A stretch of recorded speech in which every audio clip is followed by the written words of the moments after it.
Good morning, Boker Tov, Shabbat Shalom. It is good to be here with you this morning. And here we are, this Friday once more. It's always Friday's a harder day of the week for us, for our family. And today being the first, it is 5 months since Andrea died. Yesterday was 5 months since the girls were born. And so it comes with the weight that it bears. But today I wanted to talk about something other than Noah, something other than Noach. More so this idea of Babel. So with 5-month-old twins, there's a lot of babbling, of course, that goes on in our house. Cooing and thing and babbling. Just incessant amount of chatter that comes from them. And interestingly, I've been told, of course, I don't know, I'm not a twin, but I've been told that there is this twin language, that they babble and talk to one another, a language that only that they would understand. And so I've had many, many twin students over the course of my 20-year career, and they agree. They say, oh yeah, we have our own secret language. I'm thinking to myself, what kind of secret language could you have? A language that only those two could understand. So when I think of this week's Parsha, I think of also this story, myth, legend, story, Torah, whatever, about Babel. What is to babble? What does the word babble mean to us? I don't know. Something that a baby does. Something that a person may do. But the definition of babble is a confused noise made by a number of voices. Confused. Like the Tower of Babel. A confused language. So God, there we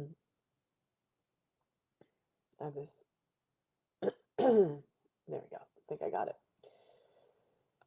So first comes the story of Noach, and the world was destroyed by a flood, sparing only Noah's family and the animals, and he gathers them on the ark, and okay, the life starts over after the flood is done, and there is a rainbow in the sky of this covenantal promise with God not to destroy the earth by flood again due to the wickedness of the world.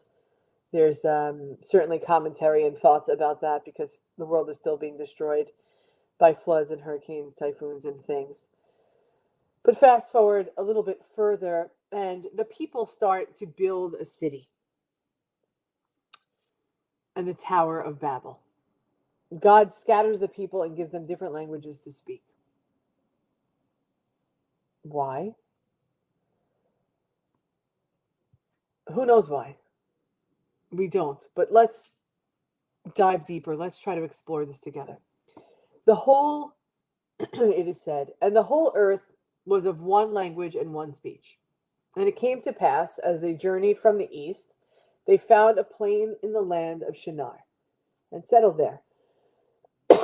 And they said to one another, come, let us make bricks, and burn them thoroughly. And they had brick for stone, and they had mortar. And they said, come, let us build a city and a tower whose top may reach to heaven. Let us make us a name, lest we'll be scattered all over the earth. So this coming together by the people.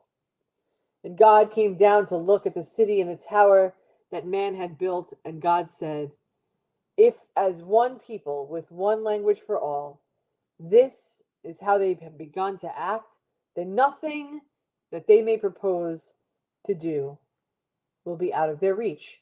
Come, let us go down there and confuse their language, so they shall not understand one another's speech. So Adonai scattered them abroad across the face of all the earth, and they stopped building the city. That is why it was called Babel, because Adonai, God, did there confuse the speech of all the earth. And from there, Adonai scattered them all over the face of the earth. So this is the Torah text. Some might argue or agree that God didn't like that people, would be able to put their minds together in common speech to build a city, to build a tower, to come together with purpose, to be able to do something communally. Where much of Judaism now in these days is everything about community, because you can't do it by yourself, and so you rely on the community. But this was self-reliant. This was, they figured it out, they navigated it, they were able to make the bricks and erect the tower and put the city walls together. And God perhaps was concerned, or maybe even nervous, about the power of humanity. I don't know. That's just when I hear these words or try to decipher what this text is trying to tell us, it seems to me that there was some sort of uncertainty as to the strength of humanity, where that is sometimes scary. We see this in our days now, the strength in numbers, where we're coming into an election and we're nervous because we don't know what the common people, we know, but we don't know. There's uncertainty of how humans, can come together from nothing and erect walls around groups of people, right? They can build their tower that says, hey, we're better than you. Our leader's going to win. And so we get stuck in this place like, how are we going to let this happen? And perhaps God felt like that also, like, wait a second, they're making a name for themselves. Let me scatter them, because I'm not so sure that if they're all together, will I become powerless? We often feel like that when we have a different opinion than someone else or the majority of people. That sometimes we find ourselves slipping and saying, you know what, all right, maybe it doesn't really matter that much, so I'll just go along for the ride. I'll keep my mouth shut, and I know what my opinion is, but if I have to sway a little bit to be part of the bigger group, I'll do that. It's the world we live in. It's just the way it is. But why did God choose to pick language as a mechanism, as a way to scatter the people? That we wouldn't be able to communicate. One common language, we've been to different countries if we've traveled, or we've gone to a shop or a store where we've encountered either the owner or perhaps a patron of the store that doesn't speak English. I went to have my blood work done, and I'm sitting there waiting because, you know, when you walk in, you wait. And so I'm waiting, and a woman who didn't speak English came in, and the nasty woman behind the glass said, sign in on the iPad. And she saw the iPad there. Clearly, she knows what an iPad is. She was not an idiot. She just didn't speak English. And she stood at that iPad, I'm going to say, for a good 5 minutes, not even able to navigate the first screen because she didn't speak the language. So was God really thinking like, oh, I'm going to scatter the people. Oh, I'm going to make them have different languages. Oh, like, why? We live in a melting pot, especially those in our area. I would say America as a whole, but in the big areas like New York, Florida, California, obviously other states also have plenty of diversity. But to me, that is the beauty of who we are and where we are. Common language is great. We've all been on vacations. We've all experienced that feeling of, oh my God, I don't understand what they're saying. I can't communicate. Imagine these people are all coming together to build, to say, you know what? We are here together. Come, let us build a city and a tower. After spending so many years together, this tower reached this great height, and it took a year to mount to the top. A brick was therefore more precious in the sight of the builders than human beings, because all they could focus on was that. Perhaps if a man fell and met his death from that tower, no one would even notice it. But if a brick dropped, they wept, because it would take a year to replace it. So intent were they upon accomplishing their purpose, and nothing could interrupt them. Is that God's reason for saying, hey, you are so self-centered in your work that you will forget me, that you will forget not common language, but common purpose, the purpose of humanity, to love and to do and to co-create? Rather, you have narrowed yourself into one language and one purpose, which was not the purpose that God had intended.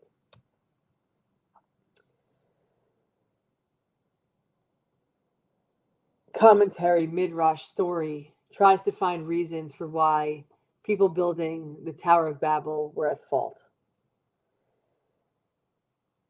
They're at fault so much in God's eyes that God had to confound their language and separate them. We know in our own experience that misconception and lack of communication are the causes for so much discord and imbalance in the world. It's personally, it's globally, it's interpersonal. With the words we create, with the stories that we tell, with the lives that we live, communication is a desirable thing. Why would God take it away from humanity in the story of the Tower of Babel? Perhaps God's motives or the motives of the people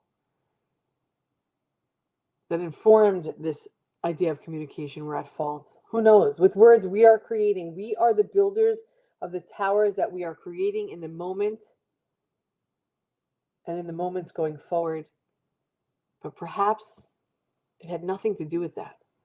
Perhaps it had to do with the arrogance and the self-centeredness of people. And we find this still today in our day, that it is, I am for me and no one else. It's not for us, the common people that continue to come together in unity and love and in thought, in wanting to make the world a better place, in goals, in sharing. Rather, it's those others that are trying to build meccas where they exclude others, where the language is different, where the culture is different. Inclusivity, understanding, harmony and balance is what we strive for.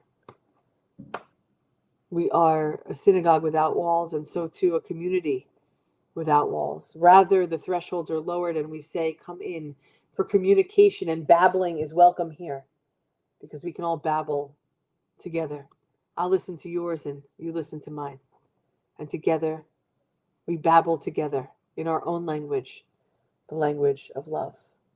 Thank you for joining me this morning, Linda and Jennifer, Bonnie, Paula, Bomsey, Suze, Shad, Vic, Elisa, Marv, Linda, Rabbi J. For those of you that have checked in and those of you that have not, or those that will watch later on, let us remember that the common language, the babble that we do, is the language of love. We are one human family, one heart of abundant love. We love you. We'll see you back here tonight at 7 p.m. Am Yisrael, Am Yisrael, Am Yisrael Chai. Am Yisrael, Am Yisrael, Am Yisrael Chai. Am Yisrael, Am Yisrael, Am Yisrael Chai. Am Yisrael, Am Yisrael, Am Yisrael Chai. Od Avinu Chai. Have a great day, everybody. Shabbat Shalom.